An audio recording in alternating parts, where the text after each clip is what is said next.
Sebelum kita mulai belajar, sepertinya enak kalau kita makan pancake dulu. Bisa minta tolong pilihkan pancake untuk saya? Yang ini? Yang ini? Atau yang ini?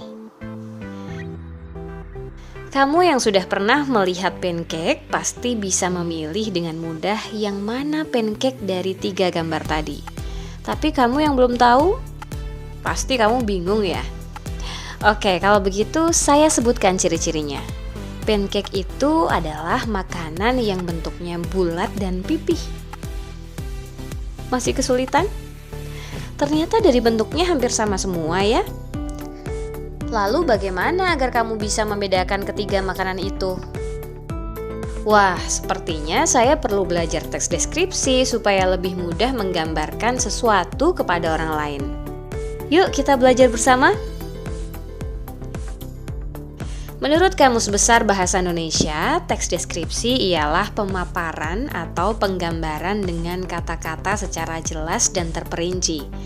Teks deskripsi ini menjelaskan mengenai suatu gagasan, tempat, peristiwa, atau objek seperti manusia, hewan, tumbuhan, dan benda. Wah, hampir semuanya ya bisa kita deskripsikan. Lalu apa tujuan teks deskripsi? Teks deskripsi bertujuan untuk menggambarkan suatu objek secara jelas dan rinci agar pembaca seolah-olah bisa melihat, mendengar, merasakan, atau mengalami sendiri objek atau peristiwa yang digambarkan. Kamu bisa menemukan teks deskripsi dalam vlog atau acara wisata di TV atau YouTube, brosur-brosur wisata, majalah kuliner, berbagai infografis, biografi, karya fiksi, puisi, maupun lagu.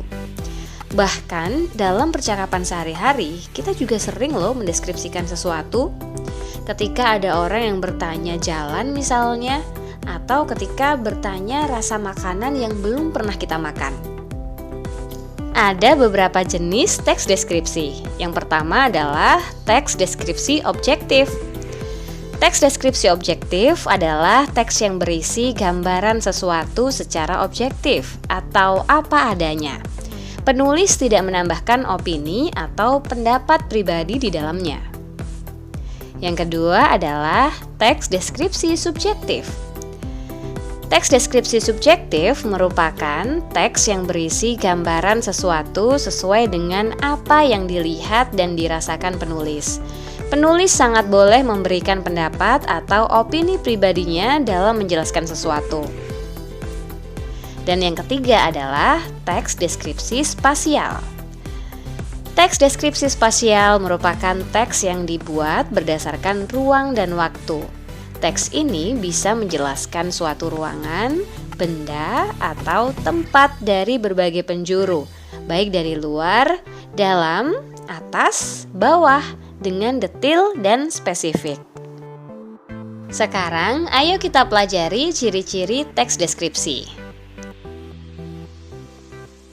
Pertama, objek yang dideskripsikan bersifat khusus. Karena setiap objek pasti memiliki ciri khusus yang berbeda dengan objek lain. Misalnya saja pancake tadi. Meskipun secara bentuk mirip dengan 2 makanan yang lain, tapi pasti ada perbedaannya. Yaitu makanan yang terkenal di negara-negara Eropa ini terbuat dari tepung terigu, baking powder, telur, gula pasir, susu cair, dan margarin. Cara memasaknya paling mudah menggunakan teflon dan biasanya dinikmati dengan beragam topping.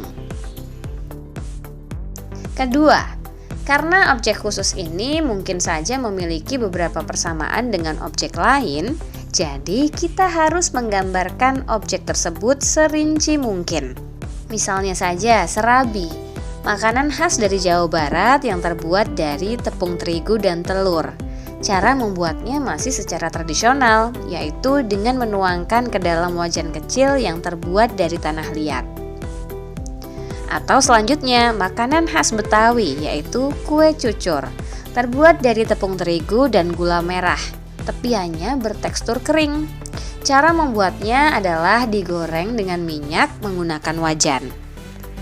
Ciri yang ketiga adalah melibatkan panca indera seperti penglihatan, pendengaran, penciuman, pengecapan, dan peraba agar pembaca seolah-olah melihat atau merasakan langsung apa yang sedang dideskripsikan.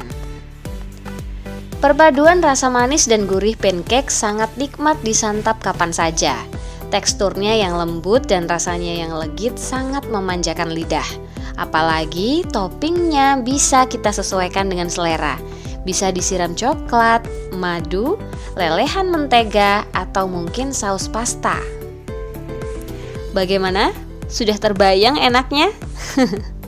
Ternyata belajar teks deskripsi bisa juga membuat pembaca atau penonton ngiler ya.